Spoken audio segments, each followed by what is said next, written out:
我把孕检单藏在床头柜，想要给男友江彻一个惊喜，却没想到惊喜不成反被惊吓。江彻瞒着所有人和他的前女友领了证，我愤怒地质问他，他却说领证是为了圆前女友最后的心愿，劝我大度。后来我打掉孩子，提出分手，江彻却后悔痛哭，求我原谅他。大家好，开始今天的分享之前，希望你能点个订阅，我将会分享更多优质的内容。看着眼前江彻和陈丽的结婚证，我脑袋轰的一声炸开。对不起，您拨打的电话暂时无法接通，20个电话，江彻一个也没接。我的心里像破开了一道口子，凉意遍布全身。我反复翻看他们的结婚证，看到刚印日期，我的心漏跳一拍，因为那天是我被检查出怀孕的日子。上周五晚上加班，我被同事发现晕倒在工位上，紧急送往医院住院。醒来之后，我第一时间给江彻打电话，希望他能到医院来陪我，但他一直没接电话。给我回电话时，他满是歉意地告诉我，公司临时派他出差。听说我加班进了医院，他温柔地低声哄我，小鱼，你辞职，我养你好不好？你不要总是这么拼，我们很快就要结婚了，现在身体才是最重要的。你放心，就算你不工作待在家里，老公也一样把养得白白胖胖。那一瞬间，我十分异动，尤其是在拿到早孕检查单时，我恨不得向全世界宣布，我要嫁给江彻了。我要和江彻组建一个家，我们会是最幸福的一家3口。但没有人告诉我，江彻在跟我计划未来的同时，已经先一步和别的女人领证成了家，令我的满怀期盼成了笑话。陈丽这个名字，我曾在江彻的朋友们口中听到过，但江彻对她讳莫如深，我也只得从他人3言2语中了解个大概。陈丽是江彻的初恋。摔在地上的手机屏幕明明灭灭，显示着我对江彻的爱称。老公，多么讽刺的称呼！我接起来，电话那边传来江彻焦急的声音：小鱼，你怎么了？我在开会，手机静音，不知道你给我打了这么多电话，对不起。看到你的未接来电，我还以为你出了什么事。江彻一连说了好几个对不起，既关切又无辜。如果不是他的结婚证摆在眼前，我大概真的以为他的世界只围着我一人转。我胃里泛着恶心，强迫自己冷静下来，问他：江彻，你真的没有什么话要对我说吗？电话那头沉默了3秒，江彻笑了笑：当然有。我下意识屏住呼吸，却听到他说：小鱼，我想你了。差一点，只差一点，我就真的要被他感动，甚至自我怀疑是不是误会了。我摸着肚子，开门见山：江彻，我看到了你和陈丽的结婚证。我以为他会慌张解释或是辩解道歉，但电话那头只是长久的沉默。挂断电话前，我听到江彻说：小鱼，你在家等我，我回去再跟你说这件事。没有一句安慰，甚至一句解释，他就这样挂了电话。我举着手机，眼泪再也控制不住，跟断了线的珠子似的。江彻深夜才回到家，我哭到连自己什么时候睡着的都不知道，直到江彻趴在床边摸我哭肿的眼圈，我忽然惊醒。江彻眼底有浓重的心疼。我别开眼，从枕头底下拿出那本我翻看了许多遍属于他的结婚证。江彻，你说吧，这是怎么回事？一开口，才发现我嗓子哑得厉害。江彻立马端了杯温水给我，就连温度也把握得刚刚好。我再一次泪崩。一直细心照顾我，将我的一切喜好铭记于心，从不忘记落下任何细节的男人，在承诺一定会娶我之后，却和别的女人领了证。我想不通这是为什么。江彻一直等我的情绪稍微平静之后，才开口解释：小鱼，我和陈丽结婚只是权宜之计。她生了重病，现在躺在床上起不来，没几天好活了。陈丽说，她现在唯一的心愿就是能够嫁给我。当年她和我分手，全是因为她家庭的变故，怕连累我，甚至她被迫送到国外待了这么年，身体也垮了。小鱼，你放心，我和陈丽的这段婚姻不会维持很久，之后我一定会娶你的。我低着头，看着结婚证上笑靥如花的陈丽，脸色红润，看上去根本就不像病入膏肓的模样。江彻，你是觉得我有多好骗？他的语气无奈。小鱼，我知道你一时很难接受这件事，但陈丽的病，我真的没骗你。江彻一边说着，把手机上拍的陈丽的病历照片递给我看。我冷眼看着他把照片一张张翻过，最后翻到一张照片，他将陈丽搂进怀里，对方小鸟依人地靠在他的肩头，两人深情脉脉对望的自拍。看到照片的那一瞬，我的心情急速下落。江彻大概没想到会忽然跳到这张照片，手忙脚乱地收回手机。他按住我的肩膀，强迫我看向他。小鱼，你千万不要多想，是医生说他要保持心情愉快，才能有治疗的希望，所以我打断他的话，江彻，你这些话自己也不信吧？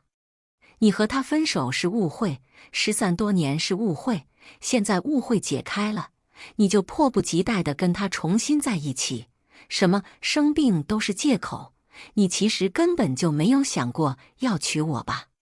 为了他，我才是被放弃的那一个。小鱼，江彻满眼气愤，陈丽现在还生着病，你一定要跟他计较吗？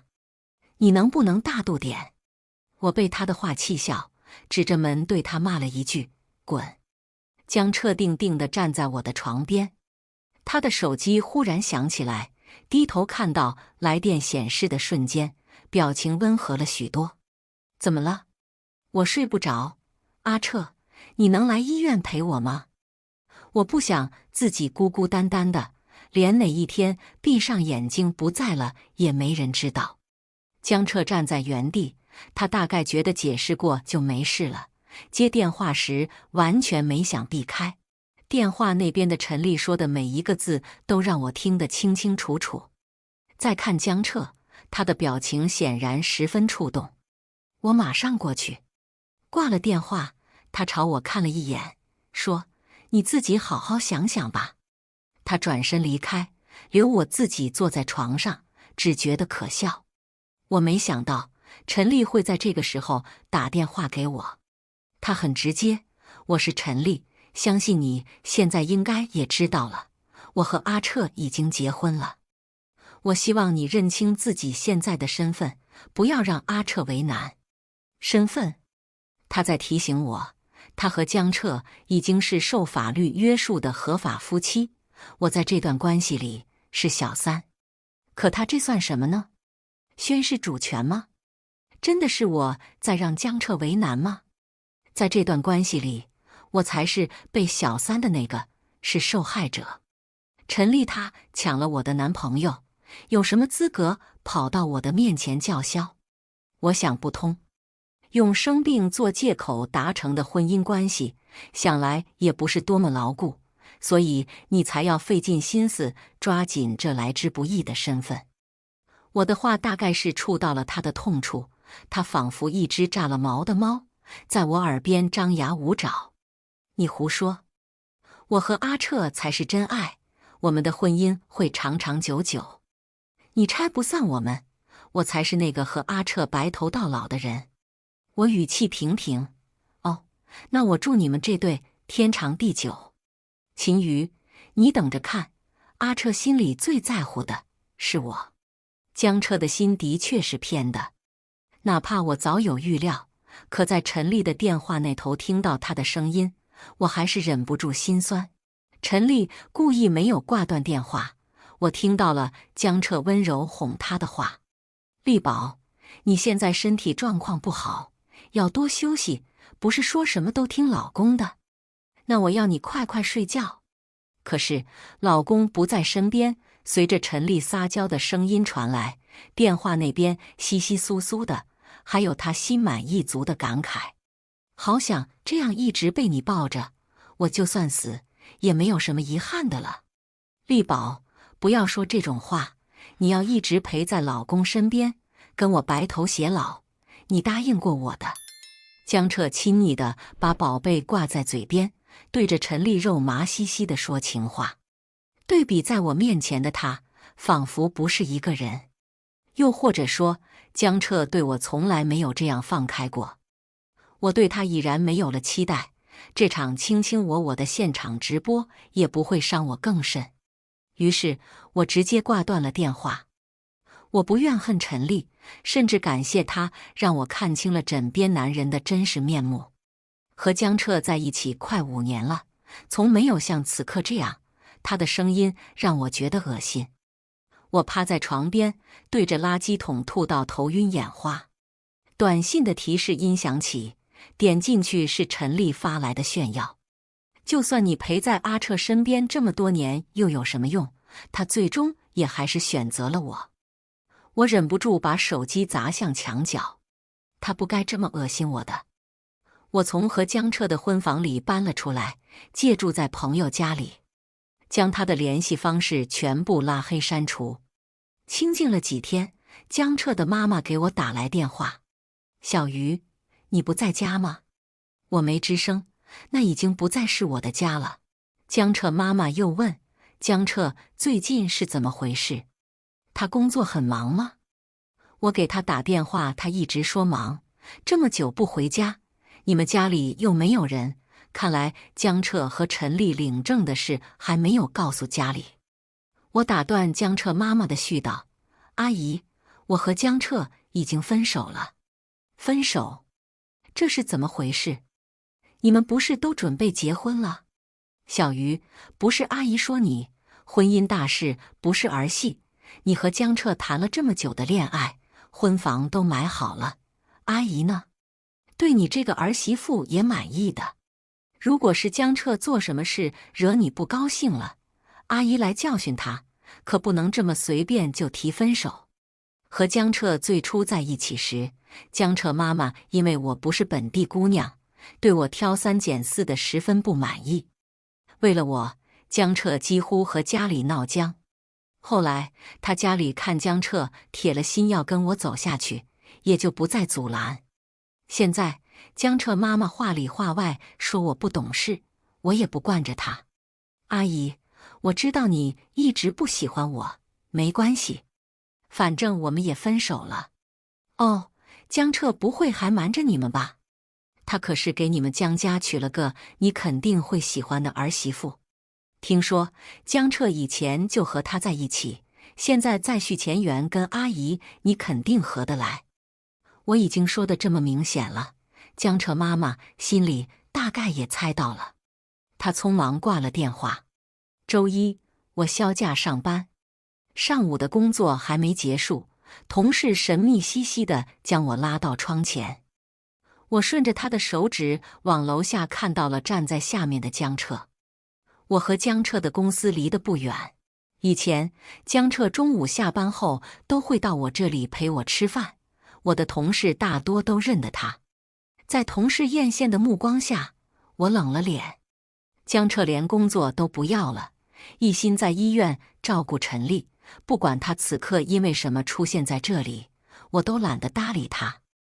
我转身回工位干活，因为请了1个星期的假，我的手里积累了很多的工作。沉浸在工作中，时间过得总是很快。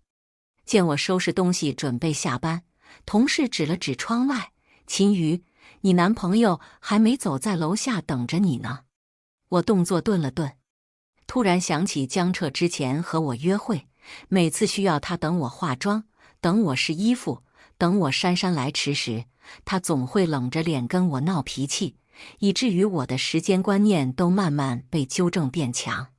江彻说，等待会让他感觉时间都静止了，所以他不喜欢等待。可现在他在楼下等了一下午，我出现在门口时，江彻立马向我迎过来，哪怕他刻意掩饰，我还是一眼看出来他眼神中闪过了一丝丝不耐烦。小鱼，我等了你一下午。我在忙，没有看到。我垂下眼不去看江彻脸上的控诉，问他，你来干什么？我也没让你等我。小鱼，我给你打了很多电话都没打通，我真的很怕你出事。我恍然想起，搬出来后我就把他所有的联系方式都拉黑了，所有陌生电话也一律拒接，江彻自然联系不上我。可他假惺惺地说担心我，只让我觉得反胃。我深吸一口气，尽量让自己看上去显得平静。江彻，你现在还有空担心我？不会真把自己当成救苦救难的大圣人了吧？你的爱人现在躺在病床上，连地都下不来了，你不好好伺候他，来我这里装什么一往情深？小鱼，江彻被我讽刺的脸发白，上前想拉我的手，被我退后几步闪开。有什么事你直说，不要对我动手动脚。我话音刚落，余光瞥见一道白色的身影从旁边的花坛直直地朝我撞过来。我正要避，却看见江彻朝对方迎过去。他被撞得连连后退，最后把人抱进了怀里。我才发现，这人正是我才刚提过连病床都下不来的陈丽。他一看到江彻，就两眼含泪，一副凄楚无助的模样。阿彻，江彻拧着眉，却是心疼的表情，安抚地拍了拍他的背，你怎么来了？陈丽却突然抬头看向我，表情恶狠狠的。秦小姐，阿彻已经和我结婚了，我们才是合法夫妻，希望你能认清现实，不要再来找阿彻破坏我们的婚姻。他在我的公司楼下说我主动勾引江彻，我是一整个大无语。我看向江彻，他一副旁观的姿态，明显是默许了陈丽的这出闹剧。你不说他是你的男人，我还以为是谁家放出来的狗呢。拿江彻和狗比，简直都侮辱了狗这个物种。眼看两个人的脸色都变得难看，我心情反而明朗起来。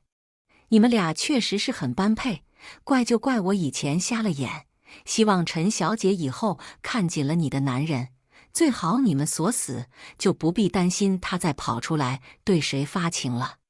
正是下班的高峰期，眼看围观的人变得多了起来，陈丽又欲语泪先流，想博取一波同情。秦小姐，我今天是以阿彻的合法妻子的身份来的，你现在的行为无异于小三，你也不希望我把事情闹大，让你丢了工作。只要你愿意向我道歉，保证不再缠着阿彻了，我也能原谅你。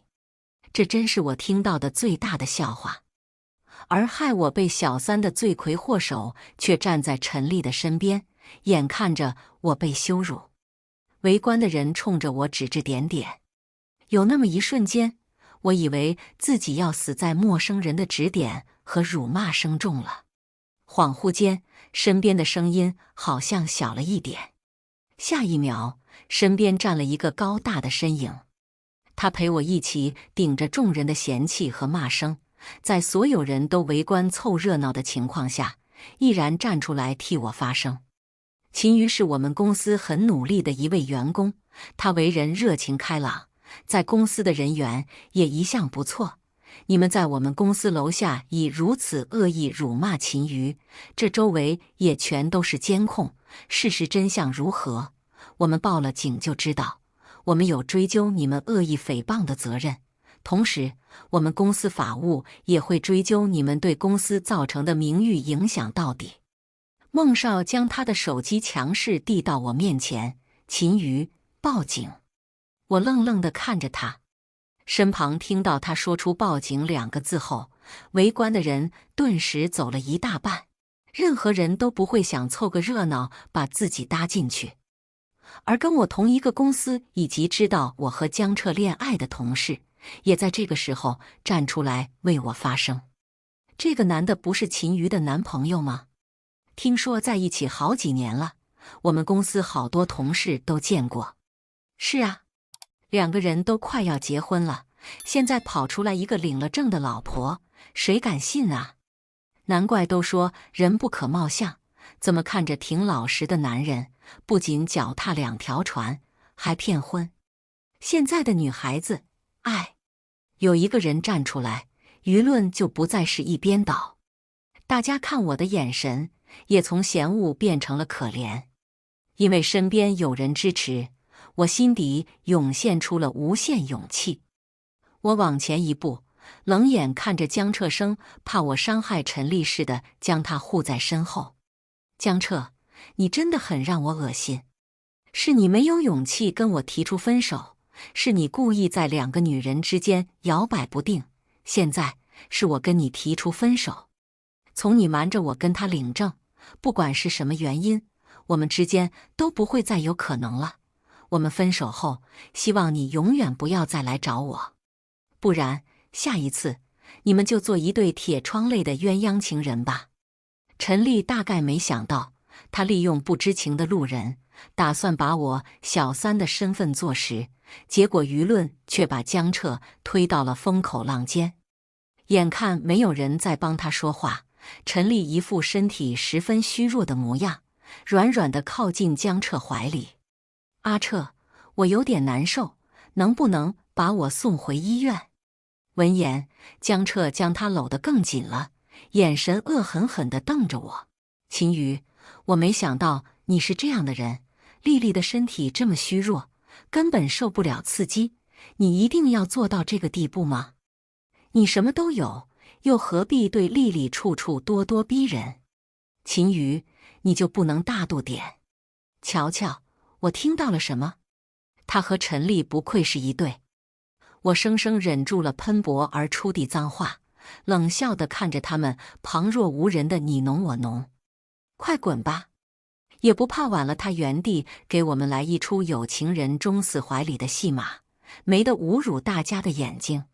江彻生怕我把陈丽咒死了，抱着他上车扬长而去。等他们离开，我的神经骤然放松，脑袋一空，晕了过去。等我醒来，人已经躺在医院了。孟少就坐在旁边，神色复杂地盯着我，让我后背发麻。怎么了？我问他。孟少沉默了半晌，像是不知道怎么组织语言。最后他呆呆问我，你已经怀孕了，自己知道吗？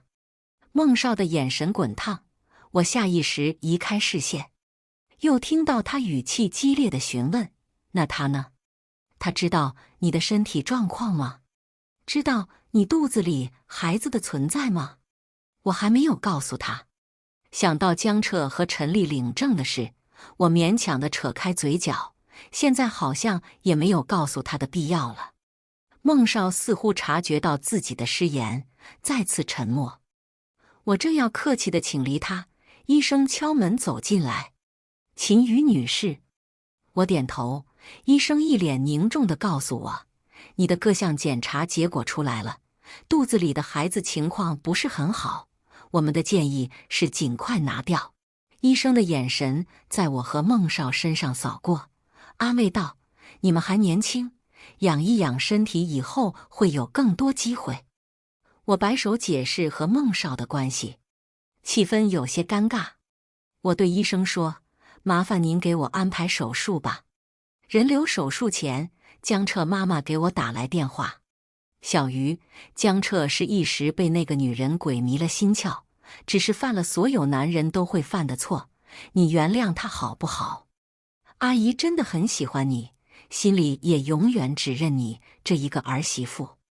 等江彻回了头，你再给他一个机会，阿姨也会狠狠教育他的。说什么喜欢我，是这段时间把陈丽的情况都调查清楚了，权衡后才来当的说客吧。我心中毫无波澜。阿姨，你的想法和江彻沟通过了吗？江彻跟你这么多年的感情，也不是说断就能断的，小鱼呀，只要你肯给他机会，阿姨会帮你挽回江彻的心。他的语气带着苦口婆心，我却觉得讽刺。且不说他们已经领证了，江彻又凭什么？小鱼，你听阿姨跟你说，他们母子的解释说辞，我了然于胸，连继续听下去的意愿都没有。我直接挂了电话。都说情场失意，工作顺利。返工后没多久，我收到了公司内部送达的升职邮件。我在现在的岗位已经待了5年多，相比起江彻从基层员工到部门经理的步步高升，我是一动也不动。为此，江彻无数次劝我离职回归家庭。没想到，我的升迁会在和他分手后迎来转机。我的新职位是策划部副总监，顶头上司不是别人，正是孟少。从实习生到总监，他只用了3年时间，期间还有1年去了分公司，这个月才刚调回来。得知我升职，又是在孟少手下干活，同事纷纷戏称师徒搭配，干活不累。孟少最初还是实习生时，就是我负责带他。有这么一层关系，我新官上任十分顺利，却没想到接手的第一个大项目就是江彻他们公司的 case， 而企划书的最后一页落款，赫然是江彻的名字。但凡是跟江彻沾上边的事，明显都不顺利。第一次上门，我就吃了闭门羹。回公司后，孟少知道我出师不利，买了奶茶来安慰我。他明显是知道了这次对方的负责人是江彻，这个项目还是我来吧。我仰头看他，心里知道孟少是一片好心，可犟脾气上来，我也不愿意服输。他们公司和我们业务上有交叉，我不可能一直逃避。孟少想了想，没反对。我又说，你手里那些项目更有难度，我可不想板凳都没坐热乎就被撸了职务。他被我的话逗笑，拍了拍胸脯跟我保证，有我在，区一个副总监还是能保得住。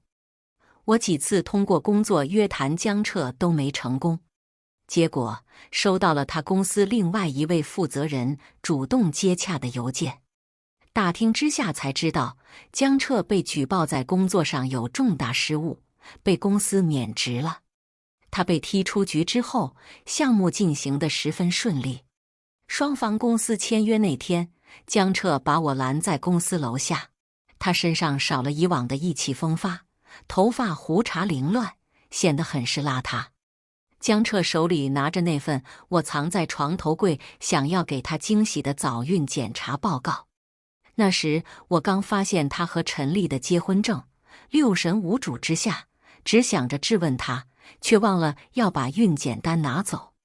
他似乎是为了这份报告特意来的。小鱼，你有了我们的孩子，为什么不告诉我？江彻一抬头，我才发现他的脸上好几道血痕，表情像是高兴又掺杂着后悔。我冷着脸下意识后退几步，你来晚了，孩子早就没了。听到我的话，江彻扑通一下跪在了地上。小鱼，我错了，对不起。我现在才知道，我最爱的只有你，能不能再给我一次机会？以前是我做错了，我再也不会让你伤心了。迟来的深情比草芥。江彻跪地痛哭，我的内心却没有任何波澜。我讽刺地笑着，你的力宝呢？我怎么记得江先生是有家室的人，现在过来跟我说这些不太合适吧？提到陈丽，江彻的脸色一下子就变了。我跟那个贱人已经离婚了。他咬牙切齿，仿佛陈丽如果现在就在眼前，他会毫不犹豫地将她撕碎。小鱼，不要再提那个贱女人了，以后就只有我们俩，好不好？以后？江彻凭什么以为我和他还会有以后可言？我虽然好奇他和陈丽怎么会闹到分道扬镳的地步，但绝不会再为了这么一个渣男失去理智。我说过，你和我从此再无回头的可能。江彻，他都不要你了，你凭什么以为我会给你机会？我无意与他多做纠缠，转身要走。江彻却忽然几步上前抓住我。我都说了，是我不要他了，我回头了，你还爱我的，对不对？他反复念叨着要我原谅他，像是精神失常了一样，让我背脊忍不住发凉。江彻，你清醒一点，放开我！我求助地看向周围，试图挣脱他的桎梏，却只是徒劳。你再这样，我就报警了。不知道是哪一句话刺激到了他，江彻忽然从兜里掏出一把刀，直直地朝我刺过来。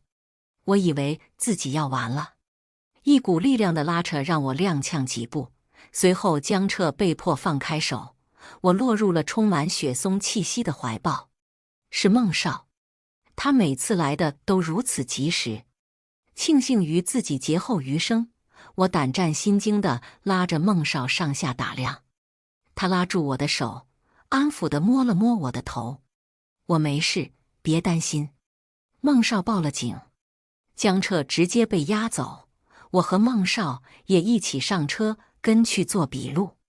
到了派出所，我才从做笔录的警察小哥那里知道了江彻和陈丽之间的后续。